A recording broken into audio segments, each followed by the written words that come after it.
Welcome to the SuperSync Technologies. Now we will explain the installation of water level controller for submersible pouring pumps.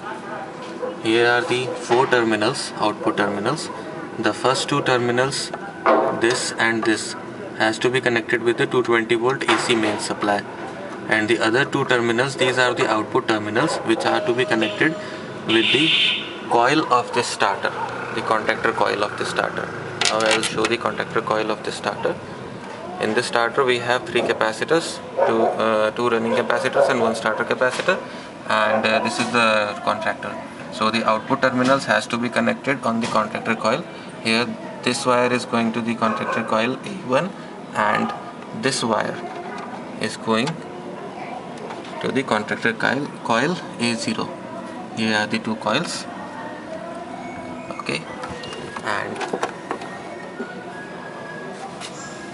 now I'll come back to the machine. Here these two green wires, you can see these two green wires which come out of the machine. These has to be connected with the contactor's start switch.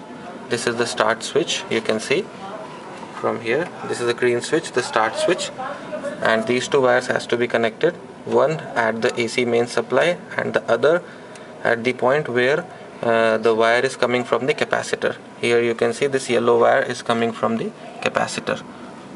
Here this wire is going to the capacitor, and you have to connect these two green wires, one at the point where AC mains is coming and the other the point where capacitor wire is coming.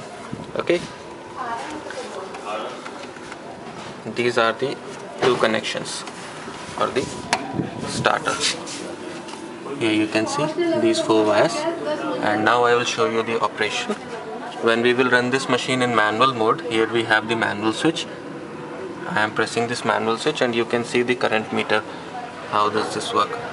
So here I have pressed the manual switch, and after 3 seconds the machine will operate. Here it is operated and the current it is showing near about of 16, and after 3 seconds it comes down to 13 amperes.